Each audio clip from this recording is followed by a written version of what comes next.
आज होती दुर्गाष्टमी आणि त्याचबरोबर होतं कन्यापूजन। आता या व्हिडिओमध्ये जी कन्या दिसते ती माझीच कन्या आहे। तर एकच कन्यापूजन करण्याचं कारण असं की मी जिथं केरळमध्ये राहते ना, तिथं कन्यापूजनाची पद्धतच नाही आहे। त्यामुळे इतर मुलींना बोलवण्याचा प्रश्नच येत नाही। कोणाला आवडतं, कोणाला नाही आवडत।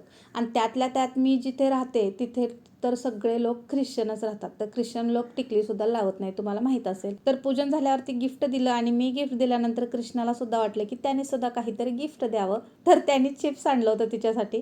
आणि अष्टमीलाच कडाकणी जी आहेत देवीला बांधली जातात, त्यामुळे दरवर्षीपेक्षा मी ह्यावेळेस थोडी केली होती। आणि यांना काय चव आली आहे बघा, देवासाठी मी बाजूला काढून ठेवली होती। त्यानंतर माझा उपवास होता, त्यामुळे मी थालीपीठाचं जे पीठ आहे ते तयार करून ठेवलं होतं। त्यानंतर देवाला कडाकणी बांधली। आता मी इथे काही देव वगैरे बसवत नाही, सासूबाई जे आहेत सगळं गावाला करतात। पण दरवर्षीचे फक्त मी देव बसवत नाही, पण बाकीच्या ज्या गोष्टी आहेत त्या सगळ्या मी करत असते। देवाची आरती करून घेतली, त्यानंतर मी थालीपीठ बनवली। तर थालीपीठची जी रेसिपी आहे ना ती मनाचीच आहे, पण खूप छान झाली होती। ज्यांचा उपास नाही त्यांच्यासाठी हे जेवण। तर असाच होता माझा आजचा व्हिडिओ। आवडला असेल तर लाईक करा। चला बाय।